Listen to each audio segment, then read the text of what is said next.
Bismillahirrahmanirrahim. Assalamualaikum warahmatullahi wabarakatuh. Innalhamdulillah nahmaduhu wa nasta'inuhu wa nastaghfiruh wa na'udzu billahi min syururi anfusina wa min sayyiati a'malina. May yahdihillahu fala mudilla lahu wa may yudlil fala hadiya lahu. Asyhadu an la ilaha illallah wahdahu la syarika lahu wa asyhadu anna Muhammadan 'abduhu wa rasuluh. Rabbi shrah li sadri wa yassir li amri wahlul 'uqdatam min lisani yafqahu qawli. Amma ba'du.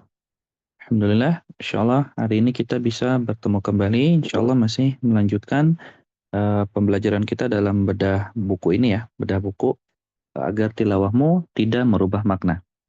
Nah, di pertemuan sebelumnya kita sudah membahas, kita juga sudah mempelajari bahwa dalam surat Al-Baqarah itu ternyata ada 5 tema besar ya, di mana masing-masing tema itu punya urutan ayat-ayatnya. Nah, hari ini insya Allah kita akan fokus membahas tema yang pertama dulu, yaitu tema yang berkaitan dengan jenis-jenis manusia dalam peribadahannya kepada Allah. Yang mana tema ini ada pada nomor ayat 1 sampai 20. Jadi ketika kita baca ayat 1 sampai 20, nah di situ sebetulnya ada 3 tema kecil ya. Ayat 1 sampai 5 berbicara tentang tema pertama, ayat 6 sampai 7, tema kedua, ayat 8 sampai 20 itu tema yang ketiga. Dan kalau kita perhatikan di ayat ke-20 itu nanti ada tanda ain. Tanda ain ketika kita pakai mushaf Kemenag ya. Seperti kita sampaikan di pertemuan sebelumnya bahwa fokus kita nanti akan membahas pada mushaf yang ada di Kemenag, bukan mushaf yang ada di Madinah, karena mushaf Madinah itu tidak ada tanda ain. Nah, nanti kan di ayat 20 itu ada tanda ain. Jadi tanda ain ini tidak menandakan bahwa satu tema itu selesai, tapi di sini menjelaskan ada beberapa tema. Kita bahas yang tema pertama dulu. Kan di sini ada 3 tema besar ya. Ada orang mukmin, kemudian juga ada orang kafir, dan juga ada orang munafik. Nah, kita hari ini akan fokus membahas di tema yang pertama dulu, yaitu tema orang-orang yang beriman atau orang mukmin. Yaitu dari ayat 1 sampai ayat ke-5. Nah, pembahasan kita akan berfokus pada pertama, hubungan tanda waqaf dan maknanya. Kemudian juga nanti tentang bagaimana cara kita memotong di pertengahan ayat. Tentu ini pemotongan-pemotongan dasar ya sifatnya. Kemudian juga nanti ada poin tadabur yang akan kita sampaikan di akhir materinya, insya Allah. Nah, kita bahas dulu dari hubungan ini dulu hubungan tanda waqaf dan makna ayatnya. Hubungan tanda waqaf dan makna ayat. Jadi kalau kita perhatikan di akhir ayat di surat Al-Baqarah ayat 1 sampai 5, ini kan ayat kedua ada tanda lam. Ayat ketiga ada tanda lam, ayat keempat ada tanda qola. Lam dan qola. Nah, untuk Bapak Ibu yang sudah ada bukunya, tentu pengiriman bukunya juga insya Allah nanti kita sampaikan di akhir ya. Nah, untuk yang sudah ada bukunya, yang sudah sampai duluan, kemudian juga atau yang sempat membaca yang versi e-booknya dulu, di situ kan kita bahas tentang makna dari tanda lam ya. Ada tanda lam yang di pertengahan ayat dan ada lam yang di akhir ayat. Nah, kita di sini menemukan tanda lam yang di akhir ayat. Di ayat kedua, ayat ketiga. Dan akhir ayat keempat itu bukan tanda lam, melainkan tanda qola. Nah, kenapa seperti itu? Nah, kita bahas dulu makna dari tanda lamnya.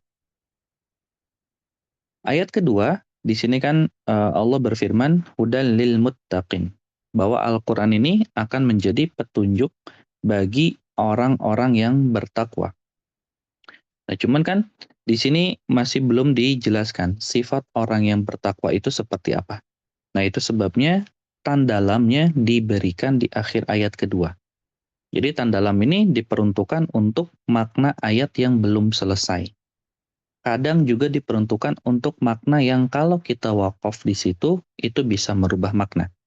Nah, cuman kalau yang di sini, yang di akhir ayatnya, di sini kan diberikan tanda lam, nah artinya di sini makna ayatnya belum sempurna. makna ayatnya belum selesai semua. Kita masih bertanya-tanya, orang yang bertakwa itu seperti apa sifatnya.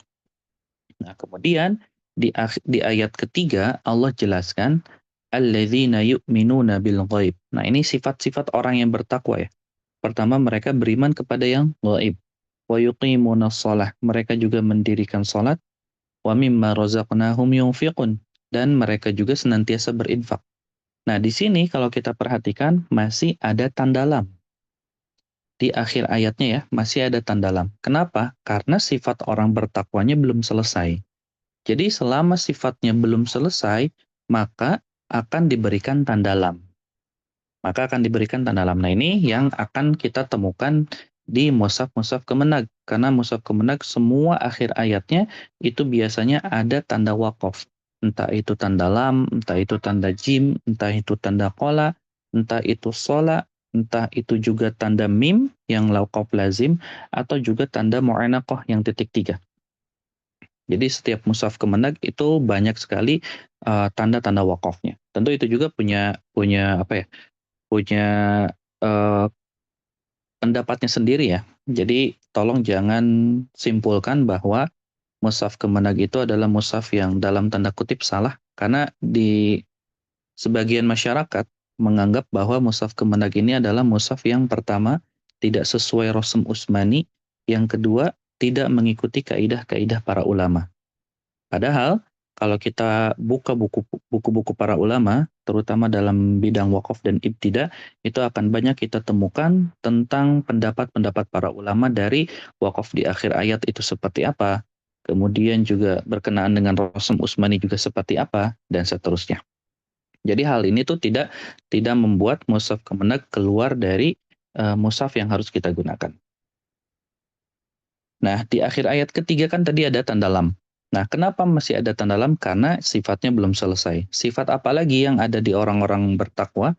Walladzina yu'minuna bima unzila ilaik. Nah, mereka itu beriman kepada apa yang diturunkan kepada Nabi Muhammad SAW, wa ma unzila min qablik, dan diturunkan kepada nabi-nabi sebelum Nabi Muhammad SAW.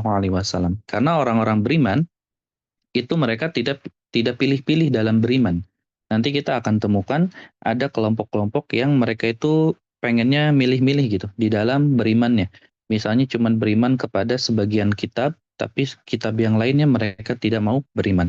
Nah, sedangkan orang-orang mukmin, orang Islam yang datangnya dari Nabi Muhammad SAW, mereka itu senantiasa beriman kepada semua kitab-kitab yang sudah diturunkan. Baik kitab itu sekarang sudah hilang atau sudah berubah, mereka tetap mengimani hal tersebut. Tapi imannya adalah iman bahwa kitab-kitab tersebut, kitab yang belum dirubah sebelumnya ya. Kalau yang sekarang ada itu kan udah banyak yang berubah. Kemudian wabil akhiratihum yuqinun. Dan mereka itu meyakini akan adanya hari akhir. Nah, ini adalah sifat-sifat orang bertakwa. Makanya di akhir ayat keempatnya itu ada tanda qala, menunjukkan bahwa sifat orang bertakwanya itu sudah selesai sampai akhir ayat keempat. Zalikal kitabul la raiba fih hudal lil muttaqin. Nah, ini penjelasannya di ayat 3 dan 4. Nah, pertanyaannya, kalau kita menemukan tanda lam seperti ini yang di akhir ayat, maka kita tidak boleh wakaf di sini. Tidak boleh wakaf itu dalam artian kita tidak boleh menyudahi ya. Kita tidak boleh menyudahi bacaan Al-Quran kita. Misalnya, target bacaan Al-Quran kita itu seharinya katakanlah 3 ayat. Misalnya ya, 3 ayat. Nah, kalau kita baca di mulai surat Al-Baqarah, kan 3 ayatnya berhenti di ayat ketiga. Sedangkan di ayat ketiganya masih ada tanda lam. Nah, artinya kita jangan menetapkan target khusus di ayat itu di angka ketiga. Tapi kita coba cari sampai ayat berikutnya. Yang penting ketemu tanda akhir ayatnya itu tanda qola, minimal ya, bagusnya itu tanda qola atau tanda jim nggak apa-apa. Kenapa jangan ditanda lam? Karena menandakan bahwa makna ayatnya itu belum selesai. Apalagi kalau misalnya kita baca di hari berikutnya, misalnya dari ayat keempat. Nah, ini ayatnya juga jadi rancu. Kenapa? Karena kata allazi, lihat di ayat keempat kan diawali dengan wallazi ya. Nah, kata allazi itu kalau dalam istilah bahasa Arab namanya isim mubham. Namanya isim mubham. Ini sebenarnya dijelaskan juga ya di dalam bukunya. Namanya isim mubham. Isim mubham itu apa? Isim mubham itu adalah isim atau kata benda yang menjelaskan kalimat sebelumnya. Jadi ketika ada allazi, artinya allazi itu sedang menjelaskan kata sebelumnya. Nah, kalau kita lihat nih di ayat ketiga kan diawali dengan allazi. Nah, allazi ini sedang menjelaskan kata sebelumnya atau kalimat sebelumnya. Berarti kalimat sebelumnya ada di ayat yang nomor 2. Nah, begitupun di ayat keempat, allazi ini kembalinya ke ayat nomor 2.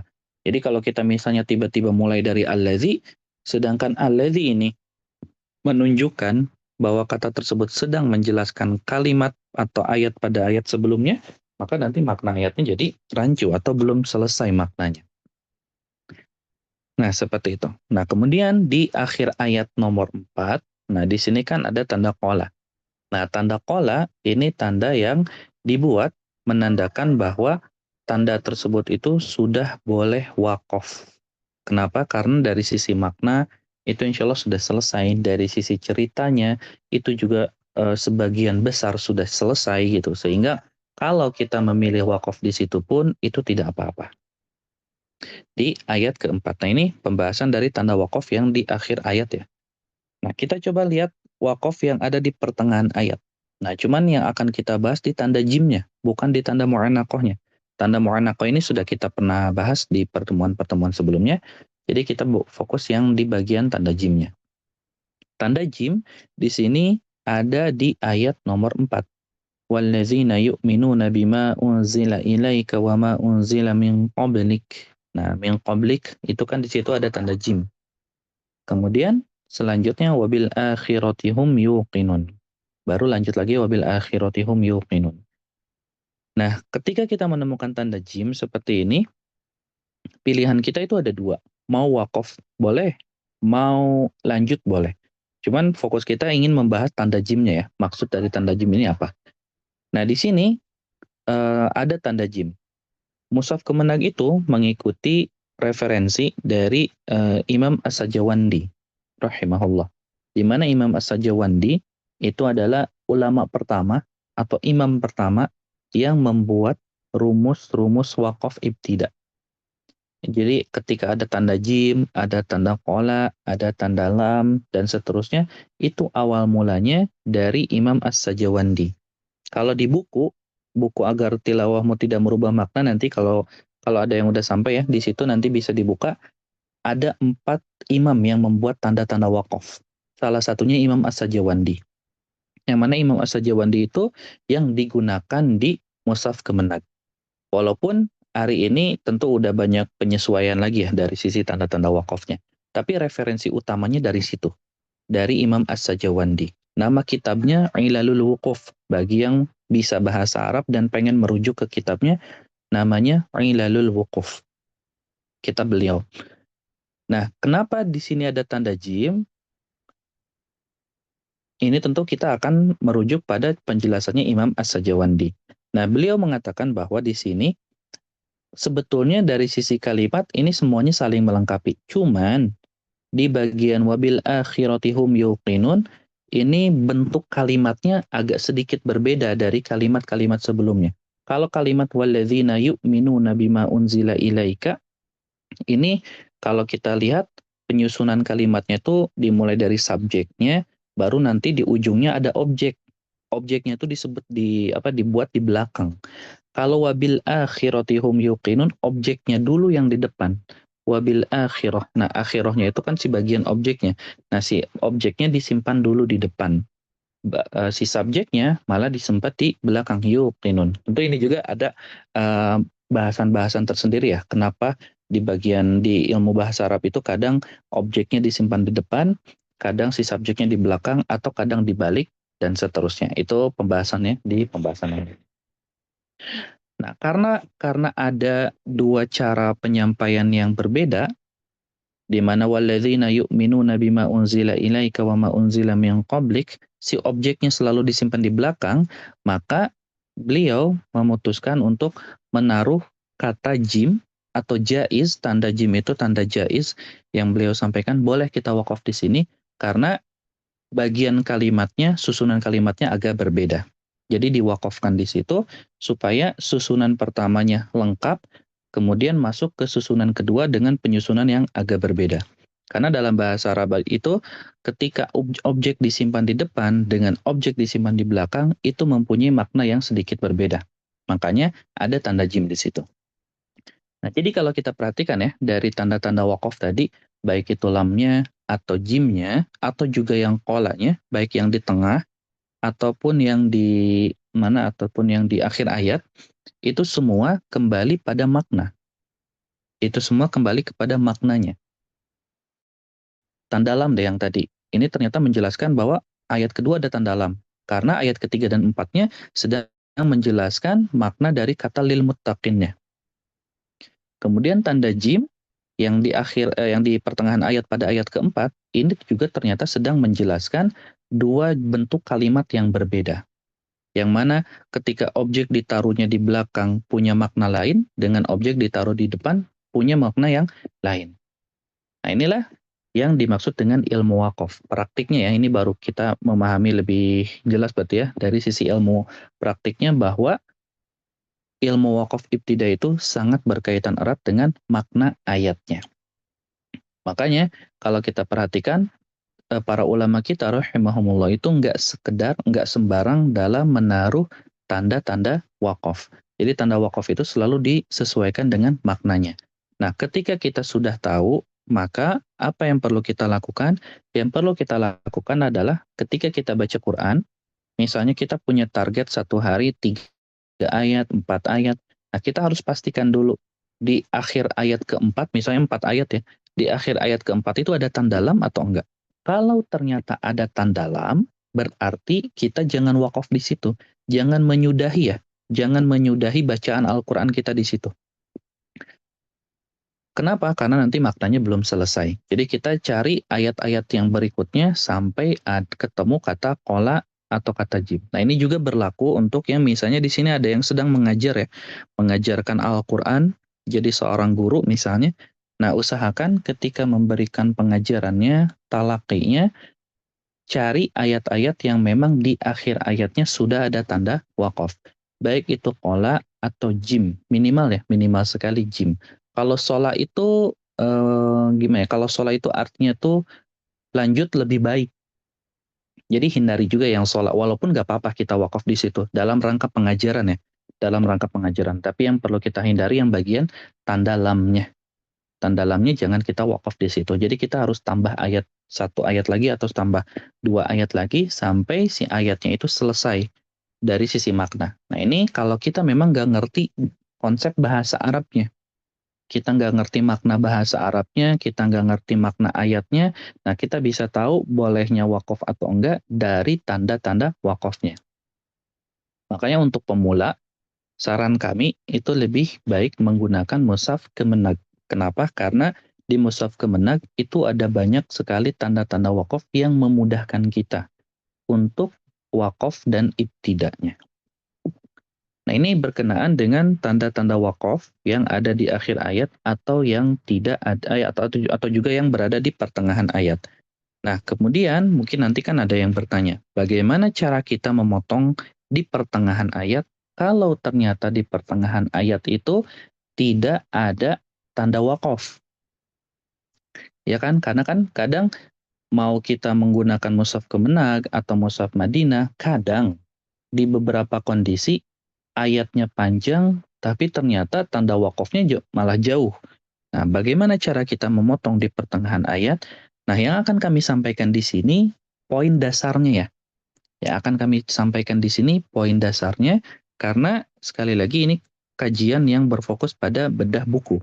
Jadi kita akan fokus pada poin yang sangat-sangat dasar, yang mana dasar ini bisa dipraktikkan ketika dalam kondisi-kondisi tertentu.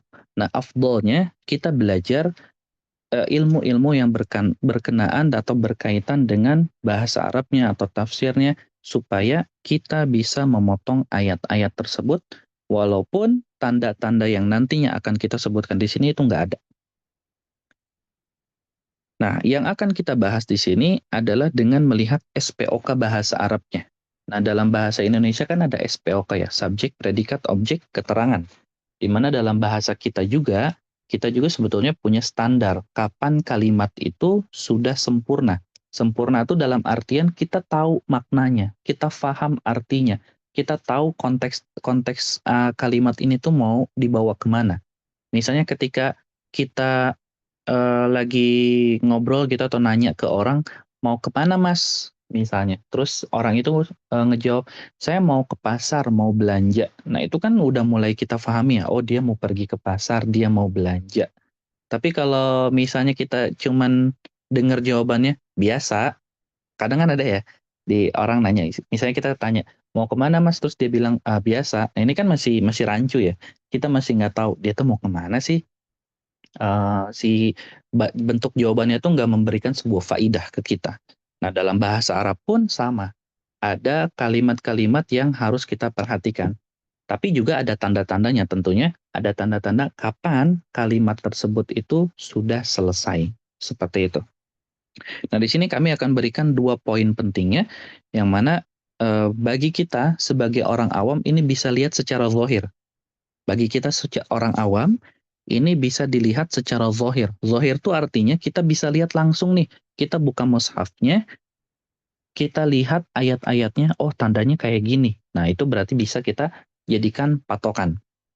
Itu maksud yang ingin saya tekankan ya, sebagai seorang awam. Artinya kita belum belajar bahasa Arabnya, belum mengenal sama sekali dengan istilah bahasa Arab, itu apa isim, apa itu isi misalnya, apa itu fiil, apa itu huruf, apa itu maf'ul, apa itu fa'il, apa itu mubtada dan seterusnya. Intinya ini yang bisa kita lihat sebagai orang awam. Nah, ada 2 poin.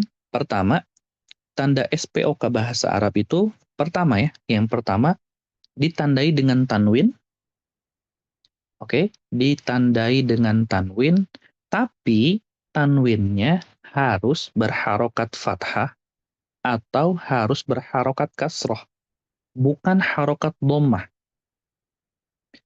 Kali lagi ya, tanwinnya harus berharokat fathah, bukan berharokat dhammah, antara fathah atau kasroh.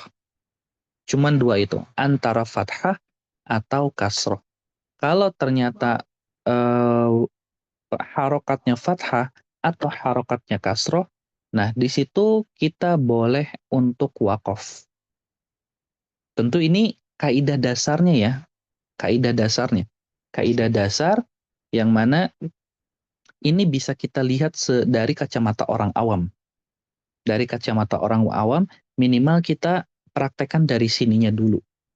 Afdolnya kita tentu belajar supaya apa, supaya kita tahu batasan-batasannya, kapan si fathah ini benar-benar bisa kita jadikan patokan, kapan si kasroh ini bisa benar-benar kita jadikan patokan.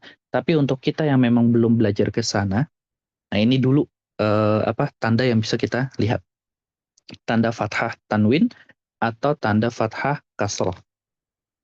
Kemudian yang kedua, diawali alif lam, diakhiri fathah atau kasroh. Diawali alif lam itu kayak gini nih. Kalau yang lagi buka mushaf, kita lihat di surat Al-Baqarah lagi. Misalnya kita lihat di ayat ketiga, alladzina yu'minuna bil ghaibi wa yuqimunas shalah. Nah, kita lihat di kata as-shalah. Nah, di kata as-shalah ini kan ada alif lam ya di depannya. Alif lam tuh as-shalah sebelum kata sodnya. Alif lam. Nah, itu yang dimaksud alif lam. Dan diakhiri dengan harokat fathah. As-sholata. Nah, taknya lihat berharokat fathah. Nah, as-sholata berarti si as-sholata ini adalah tanda yang ini nih, tanda SPOK-nya. Diawali dengan alif lamnya, diakhiri dengan fathahnya. Atau kasrohnya, diakhiri dengan kasroh. Kayak kayak apa ya, yang bisa kita lihat misalnya bil ghaibi. Nah, bil ghaibi. Bil ghaibi itu kasroh. Bi-nya, setelah bi itu kan ada alif. Alifnya nyatu dengan ba. Anggaplah kita hilangkan ba-nya. Berarti kan ada alif di situ. Al-ghaibi jadinya. Nah, berarti di awalnya ada alif lam, di akhirnya ada kasroh. Awalnya alif lam, diakhiri dengan kasroh. Nah, ini yang kedua. Kenapa? Kenapa harus tanda fathah dan kasroh aja, bukan tanda dhammah? Ini ada penjelasannya dalam ilmu bahasa Arab. Jadi, kalau misalnya si kata tersebut udah dikasih fathah, artinya fathah itu menunjukkan objek. Fathah itu menunjukkan objek.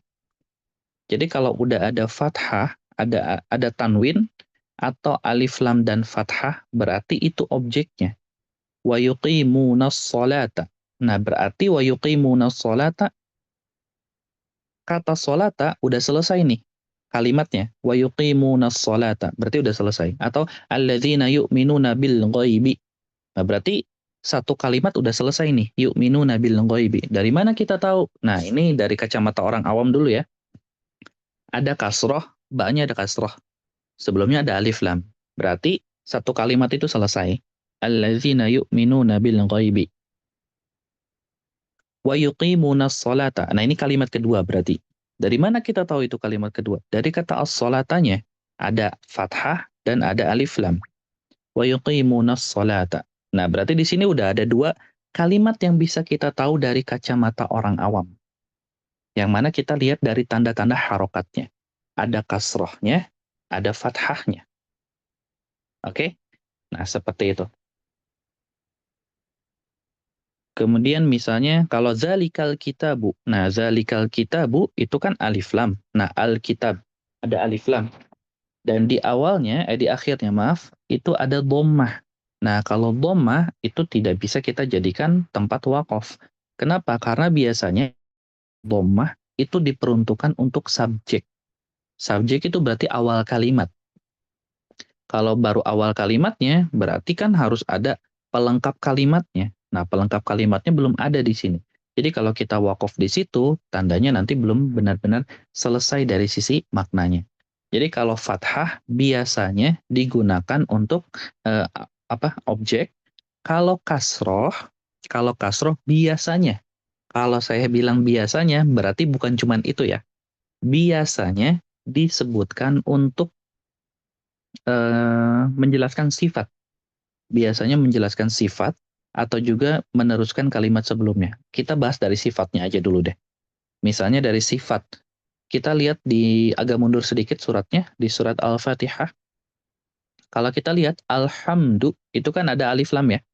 Alhamdu, tapi du-nya itu dhammah. Berarti kalau ada alif lam dan akhirnya ada dhammah, tandanya ini adalah awal kalimat, menandakan awal kalimatnya. Kemudian lillahi. Nah, lillahi lihat lafaz Allahnya kasroh. Oke, yang kita garis bawahi di sini lafaz Allahnya yang kasroh. Lillahi lafaz Allahnya kasroh. Rabbi, nah itu juga kasroh. Ar-Rahmani, ni-nya juga kasroh. Ar-Rahimi itu juga kasroh. Maliki itu juga kasroh. Ki-nya ya. Yaumi itu juga kasroh. Nah, kenapa kasroh-kasrohnya berurutan? Karena Rabbil Alamin ini menjelaskan sifat Allah. Lihat, kalau Allahnya berharokat kasroh, maka sifat-sifat lainnya juga berharokat kasroh. Rabbil Alamin kasroh, berarti merujuk kepada lillahnya. Tapi kalau misalnya Robbu, kalau misalnya ba-nya dhammah, nanti merujuknya ke yang alhamdu. Tapi karena di sini Robbinya kasroh, berarti merujuknya ke lillahi, ke lafaz Allahnya. Ar-Rahmaninya juga sama. Ini kan kasroh. Berarti merujuknya ke harokat kasroh yang pertama, yaitu lafaz Allah. Ar-Rahimi juga sama. Merujuknya kepada Allah. Maliki juga sama. Yaumi juga sama. Makanya di akhir ayat kedua Al-Fatihah ada tanda lam. Di akhir ayat ketiga juga ada tanda lam. Kenapa? Karena sifat ini masih menjelaskan sifat Allah. Sifat Allahnya belum selesai. Nah itu biasanya ya. Biasanya kalau fathah biasanya digunakan untuk objek. Kalau kasroh biasanya digunakan untuk menjelaskan sifat-sifatnya. Sifat-sifat bisa sifat Allah atau sifat yang lainnya, tergantung konteks ayatnya. Tentu detailnya itu bisa dipelajari dalam ilmu lain ya. Ini saya bahas dari kacamata orang awamnya. Karena biasanya ketika saya mengadakan kajian-kajian seperti ini, pertanyaan yang paling populernya itu sering ditanyakan dengan kalimat seperti ini. Gimana cara kita sebagai orang awam dulu itu bisa tahu kalau kata tersebut itu udah selesai secara makna, sedangkan di ayat tersebut tidak ada tanda waqaf, baik itu tanda kolanya, atau tanda jimnya, atau tanda solanya. Nah, jadi kita bisa tahu dari dua tanda ini. Tanwin fathah atau tanwin kasroh. Yang kedua, diawali alif lam, terus diakhiri dengan fathah atau kasroh. Seperti itu ya.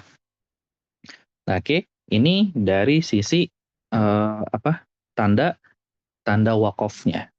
Nah, kita akan bahas sedikit dari sisi tadaburnya, tadabur dari orang-orang yang berimannya.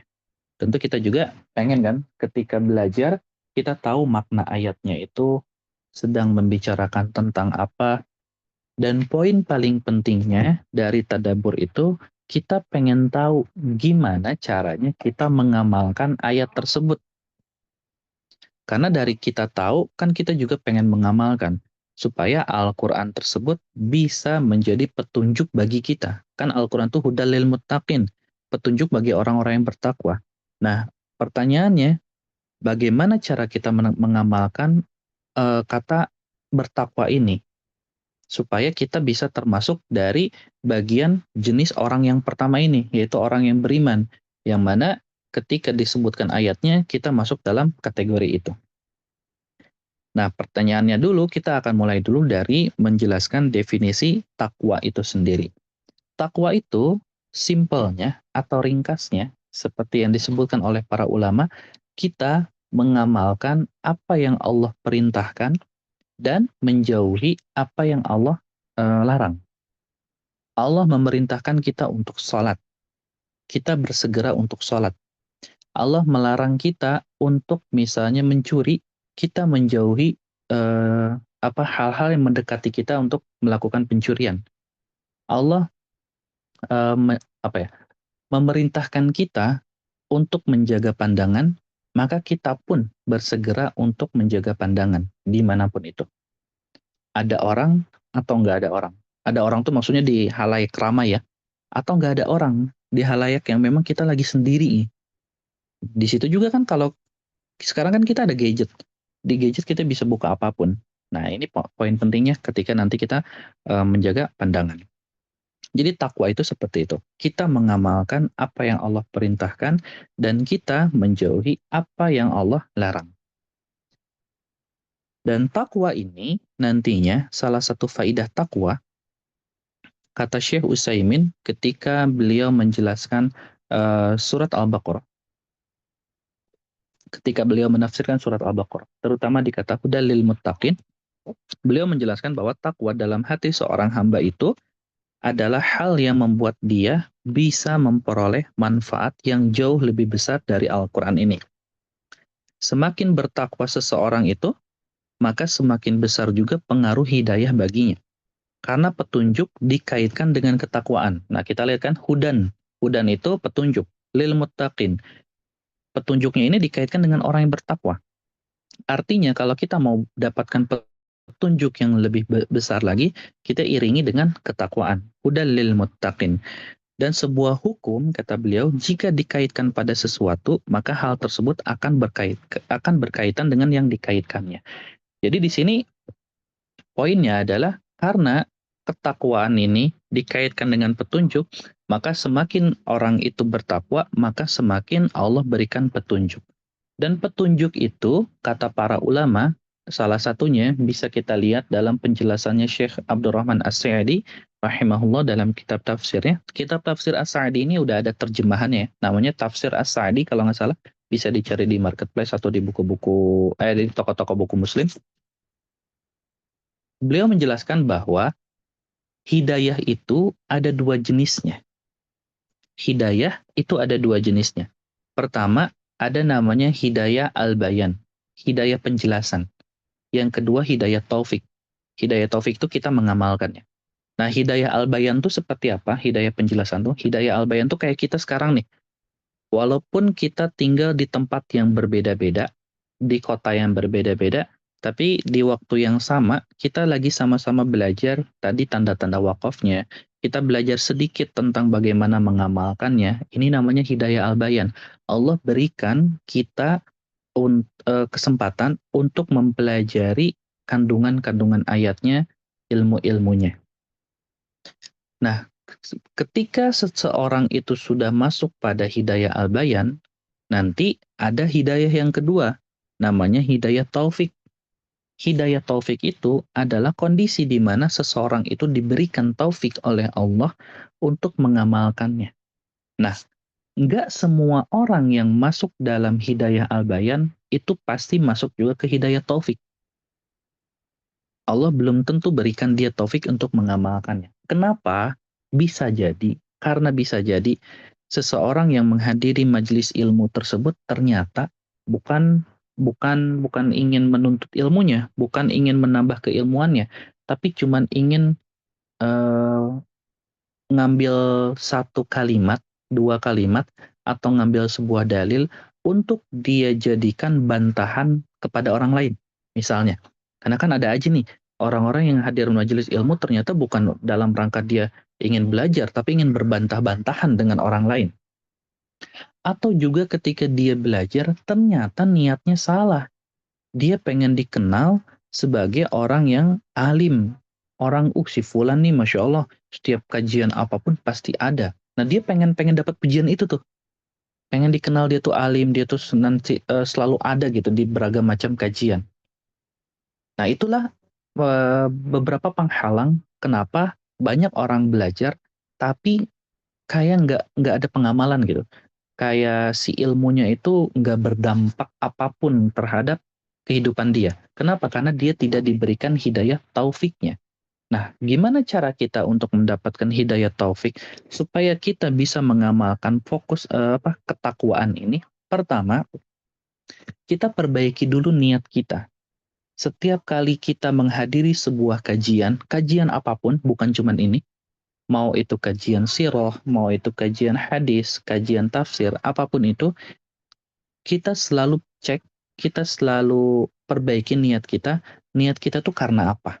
Karena Allah atau karena ingin dikenal oleh orang lain bahwa kita tuh adalah orang yang senantiasa selalu hadir di kajian. Padahal nggak ada niat ikhlas sama sekali. Karena dalam sebuah hadis ada tiga jenis orang yang mana neraka ini nantinya akan dinyalakan karena tiga orang ini. Salah satunya adalah orang tersebut itu belajar tapi ingin disebut dengan sebutan seorang alim. Dan Allah kabulkan sebutannya ya. Allah kabulkan sebutan alimnya. Tapi bukan berarti orang tersebut Allah terima amalannya. Allah kabulkan, tapi nanti di akhir justru dia adalah orang yang pertama kali masuk ke dalam api neraka. Bahkan neraka itu dinyalakan oleh jenis orang seperti itu. Nauzubillah. Makanya kita perbaiki dulu niat kitanya karena apa nih kita belajar itu. Kemudian yang kedua, kita minta pertolongan sama Allah. Ini yang poin kedua, minta pertolongan sama Allah itu masih sedikit sekali orang yang mau mengamalkannya. Karena rata-rata orang itu berdoa selalu meminta rezeki, selalu meminta kesehatan. Jarang sekali ada orang yang berdoa minta diberikan taufik untuk mengamalkan apa yang sudah dia pelajari. Atau diberikan taufik agar dia senantiasa berada di jalan Allah, di jalan yang Allah ridhoi. Nah, kita mulai perbaiki nih fokus kita dalam doa. Jadi doa itu yang kalau kita bahas ke surat Al-Fatihah ya, wa iyyaka nasta'in, dan hanya kepada Engkau lah kami memohon pertolongan. Pertolongan itu kita senantiasa meminta kepada Allah dalam beragam kondisi. Mau itu kondisi dalam hal agama misalnya ataupun hal duniawi. Kita misalnya ingin safar nih, kita minta pertolongan kepada Allah supaya safarnya kita dilancarkan. Kita ingin menuntut ilmu, kita minta pertolongan kepada Allah supaya menuntut ilmu kita dimudahkan. Dan kita juga diminta pertolongan kepada Allah supaya ilmu tersebut diberkahi dan ilmu tersebut mudah kita amalkan. Nah itu minta pertolongan kepada Allah. Jadi bukan cuma sekedar dalam hal duniawi atau dalam hal misalnya rezeki aja atau kesehatan aja atau bahkan nggak pernah minta pertolongan sama sekali kepada Allah, itu apalagi ya, karena Allah sangat benci atau akan marah kepada orang-orang yang tidak pernah mau untuk meminta pertolongan kepada Allah. Jadi itu dua hal yang bisa kita lakukan. Pertama, perbaiki niat kita, kemudian kita minta pertolongan kepada Allah agar apa? Agar kita bisa diberikan kemudahan untuk mengamalkan ilmu tersebut. Agar apa? Agar nantinya kita juga bisa mengamalkan sifat orang-orang yang bertakwa ini. Takwa itu kan mengamalkan apa yang Allah perintahkan dan menjauhi apa yang Allah larang.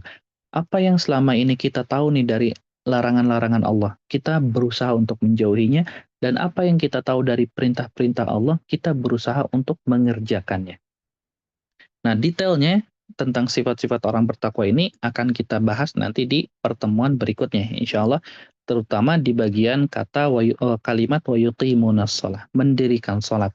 Bagaimana sholat itu nantinya bisa menjadi inna sholata tanha 'anil fahsya'i wal munkar. Sesungguhnya sholat itu mencegah dari perbuatan keji dan mungkar. Nah, bagaimana sih sholat seperti apa yang nantinya bisa mencegah seseorang itu dari melakukan perbuatan keji dan mungkar? Nah, itu insya Allah detailnya kita akan jelaskan di pertemuan selanjutnya. Jadi ini masih gambaran sedikit aja ya bagi bagian tadaburnya. Lengkapnya kita bahas nanti insya Allah di pertemuan berikutnya tentang sifat-sifat orang bertakwa ini seperti apa supaya kita bisa mengamalkannya dan termasuk bagian orang-orang yang bertakwa itu. Insya Allah. Allahu a'lam bishawab. Nah, sampai sini ada yang ingin ditanyakan? Bismillah. Assalamualaikum Ustaz Afwan. Waalaikumsalam Pak Wenwen. Syukran jazakumullah khairan katsira atas ilmunya, penjelasannya. Alhamdulillah tadi saya jadi sedikit ya apa memahami ya mengerti tentang tanda-tanda wakaf tadi ya. Ya. Ustaz, yang saya ingin tanyakan dalam surat Al-Fatihah kan di ayat ke-7-nya, kalau mushaf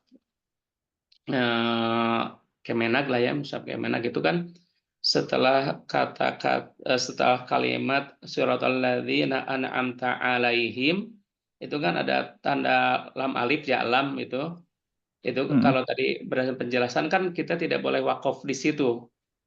Iya. Jadi apa harus dilanjutin. Nah, kadang-kadang nafas kita pendek gitu ya, ya artinya tidak mencukupi lah untuk dilanjutkan. Itu pertama. Yang kedua, ada juga yang sering memutus di situ. Baru dimulai dengan ghairil maghdubi alaihim. Kalau dari penjelasan tadi, sebetulnya kan kalau kita wakofnya di alaihim, itu kan belum sempurna maknanya. Berarti harus mengulang lagi. Nah, mengulangnya itu dari mana, Ustadz itu? Dan apakah memang tidak dibolehkan untuk wakaf di situ? Syukran, Ustadz. Ya, baik. Oke, untuk surat Al-Fatihah ini, nah ketika misalnya kita ingin membaca tapi qadarullah misalnya nafas kita pendek nggak sampai di mana kita harus wakaf. Nah di sini kalau kita perhatikan di surat Al-Fatihah ini ayat ke-7 kan ada tanda lam. Nah tanda lam itu kita tidak boleh wakaf di sini. Kenapa tidak boleh wakaf di sini? Karena memang maknanya belum begitu sempurna. Siratal ladzina an'amta alaihim. Ini kalimat pertama. Ghairil maghdubi alaihim. Kedua, waladhdallin, ini yang ketiga. Di sini tuh ada tiga penjelasan. Siratal ladzina an'amta alaihim, kalau kita artikan dulu ya. Jalan yang telah engkau beri nikmat kepadanya, ghairil maghdubi alaihim, bukan yang dimurkai, waladhdallin, bukan juga yang sesat. Jadi ini tuh satu kalimat yang utuh sebetulnya. Itu sebabnya di kata alaihim yang pertama itu diberikan tanda lam. Supaya apa? Supaya kita yang membacanya itu tidak memotong pada kalimat yang belum sempurna ini. Itu yang pertama. Nah, kalau misalnya kita ingin memotong, itu memotongnya di bagian mana supaya pemotongannya itu bisa tetap sesuai dengan kaidah maknanya, kita bisa memotong di kata alaihim yang kedua. Kalau kita kuat, siratal ladzina an'amta alaihim ghairil maghdubi alaihim. kita potong di situ, kemudian nanti ulang lagi dari kata ghairil maghdubi alaihim waladdallin. Seperti itu. Kalau nafas kita agak cukup panjang, tapi kalau ternyata nafas kita benar-benar pendek, misalnya untuk baca sampai ke alaihim yang kedua itu nggak sampai, misalnya ya, bahkan mungkin sampai alaihim yang pertama pun kita nggak sampai. Karena ada beberapa orang yang nafasnya tuh benar-benar pendek, apalagi kalau ternyata qadarullah dia punya sedikit gangguan dari pernafasannya. Maka kalau kondisi seperti ini, dia udah nggak akan ngikut lagi dengan tanda tanda wakaf. Dia nggak ikut lagi dengan tanda wakaf. Jadi nantinya wakaf itu akan terbagi jadi 4. Wakaf itu akan terbagi jadi 4. 2 di antaranya berkaitan dengan ilmu qiraat. Nah, berarti nggak akan kita bahas nih yang 2 ini. 2 di antara lain, dua lainnya itu berkaitan dengan cara kita baca. Ini detailnya nanti ada di buku ya. Yang eh, yang sudah baca bukunya ada di pembahasan wakaf idtiror dan wakaf ikhtiar. Ada yang namanya wakaf ikhtiar. Wakaf ikhtiar itu adalah kondisi di mana kita itu dengan kesadaran penuh, kita milih, saya mau wakaf di sini nih, karena nafas saya kuatnya di situ. Sampai situ misalnya. Nah, itu wakaf ikhtiar. Nah, tanda-tanda wakaf yang kita temukan itu wakaf ikhtiar. Wakaf ikhtiar tuh kita memilih sendiri tanda wakafnya, kita sampai atau kuat ketika baca sampai ayat tersebut. Jadi kita memilih berhenti atas keinginan kita sendiri. Yang kedua namanya wakaf idtiror. Wakaf idtiror itu adalah wakaf di mana seseorang itu dalam kondisi darurat. Kondisi darurat itu kondisi yang pertama nafasnya pendek sekali. Kedua misalnya ketika lagi baca Quran nafasnya sebetulnya panjang, tapi ketika baca Quran tiba-tiba bersin atau tiba-tiba batuk atau tiba-tiba misalnya ada gangguan lain. Intinya jadi dia itu harus motong aja. Nah, itu masuk dalam kategori wakaf idtiror. Nah, yang wakaf idtiror itu dia udah nggak akan masuk lagi pada tanda-tanda wakaf. Kenapa? Karena kalau dipaksakan ke tanda wakaf, itu nggak akan sampai nafasnya. Makanya para ulama membuat kaidah wakaf idtiror. Wakaf idtiror adalah wakaf dalam kondisi darurat. Dia wakaf dimanapun, itu nggak jadi masalah. Dia wakaf dimanapun, itu nggak jadi masalah, selama masih orang awam ya. Tapi kalau misalnya dia udah punya sedikit ilmunya nih, dalam bahasa Arab misalnya. Nah, dia mulai terapkan dulu kaidah-kaidah yang tadi. Kaidah-kaidah yang sesuai dengan bahasa Arabnya, supaya ketika wakofnya mau dimanapun nggak masalah, tapi ketika bagian mulainya, dia memulai di bagian kata yang jauh lebih aman gitu, tidak merubah makna. Seperti kaidah yang tadi ini nih, yang bagian SPOK-nya, kalau misalnya udah ada tanda alif lam atau yang diakhiri fathah atau kasroh, berarti kita bisa langsung lanjut ke kata berikutnya. Kayak yang tadi misalnya wa yuqimunas sholata. Itu kan udah ada alif lam, udah ada udah ada fathah. Berarti wakaf di situ juga nggak masalah, tapi kalau mau mengulang lagi jangan mengulang di situ. Tapi kita mengulang di kata selanjutnya. Nah, seperti itu. Jadi pertama untuk yang idtiror atau yang kehabisan nafas atau yang nafasnya benar-benar pendek itu boleh wakaf di mana aja. Kemudian kalau misalnya dia tahu sedikit ilmunya, nah dia terapkan dulu yang sedikit ilmunya sambil pelan-pelan belajar ilmu yang lainnya supaya menunjang kemampuannya agar ketika wakaf atau ketika memulai kembali, karena yang idtiror itu bukan wakafnya yang diperhatikan nanti, tapi lebih ke ibtidanya. Cara dia memulai kembali di bagian mana. Agar ketika memulai kembali, nah bagian memulainya itu tidak merubah makna, karena memang maknanya dia berusaha untuk disempurnakan. Seperti itu Bapak. Wallahu a'lam. Pak Ustadz tanya Pak Ustadz. Iya Ibu. Terima kasih Pak Ustadz. Saya peserta baru. Ini mohon maaf kalau mungkin tadi ada yang tertinggal. Pertama yang saya mau Ya. tanyakan tadi tentang hidayah yang nggak tersempat terekam ini hidayah al-bayan. Kemudian menekankan kembali supaya saya bisa maksudnya memahami bahwa tanda wakaf itu pertama sebagai pemula kita harus ketika ingin wakaf berarti kita harus memperhatikan kaidah yang tadi ya, artinya diawali alif lam terus di akhir yang kita mau wakaf berarti harus kita cari kata yang berharokat fathah atau kasroh. Kasroh.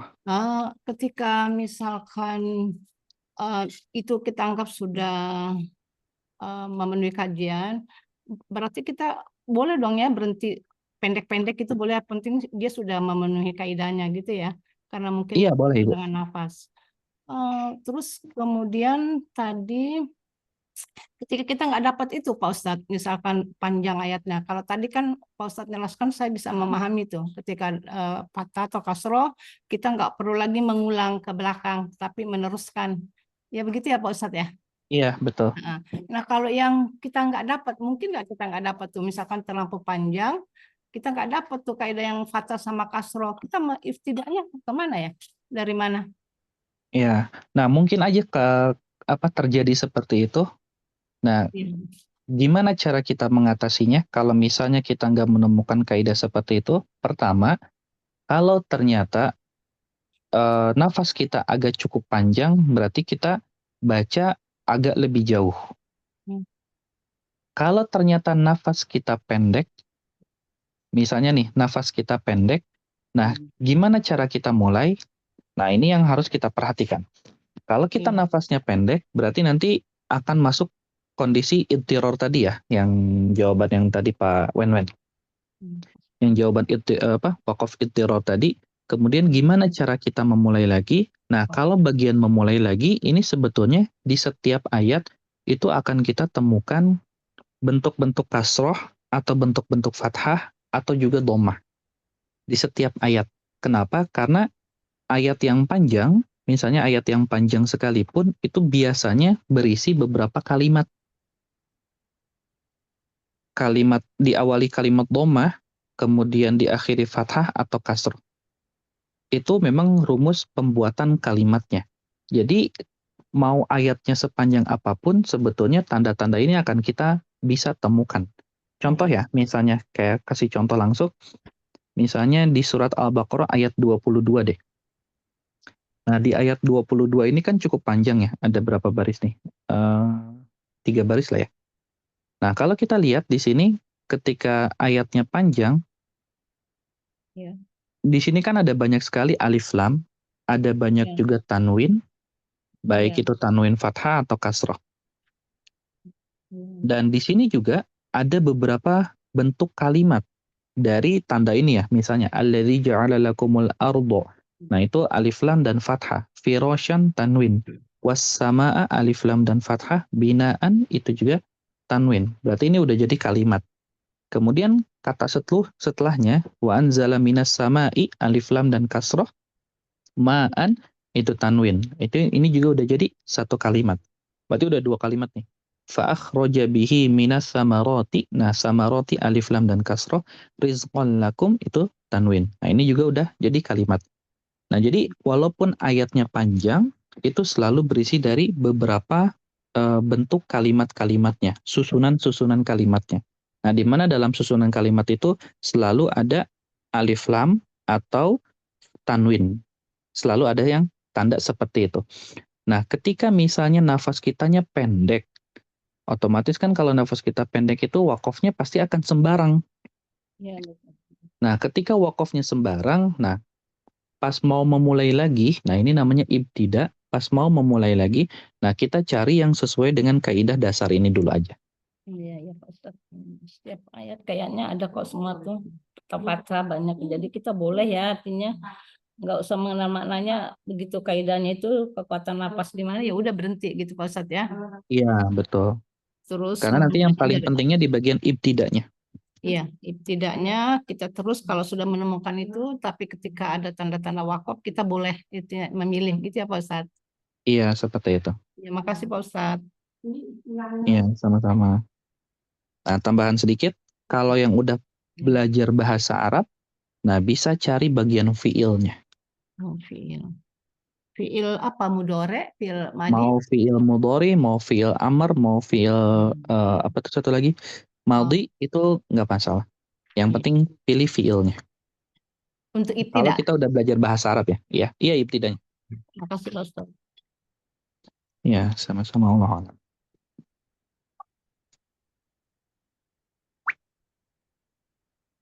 Oke, jelas ya? Jelas Oke, Pak Ustaz. Oke, sebelum saya tutup, nah saya mau menginfokan, insya Allah kemarin itu kan si bagian bukunya udah dikirim ada yang terkirim di kloter 1, ada juga yang belum terkirim. Nah, yang belum terkirim insya Allah akan mulai dikirimkan di hari ini, besok, sampai maksimal nanti di hari Senin insya Allah. Jadi insya Allah bagi yang belum, itu sudah akan masuk ke pengiriman kloter berikutnya, insya Allah. Kalau bagaimana Pak Ustaz kalau kita mau pesan dulu, mau ikut pesan? Ke Ummu Zaid aja Ibu. Oh gitu. Ya, nanti yang mengirimkan link Zoom itu namanya Ummu Zaid. Oke, kalau nggak ada lagi, kita akhiri dulu dengan doa kafaratul majlis. Subhanakallahumma wa bihamdik, nasyhadu an la ilaha illa anta, nastaghfiruka wa natubu ilaik. Assalamualaikum warahmatullahi wabarakatuh. Waalaikumsalam. Jazakumullah khairan Ustaz. Terima kasih khair, Ustaz, Ustaz. bimbingannya, ilmunya. Masih.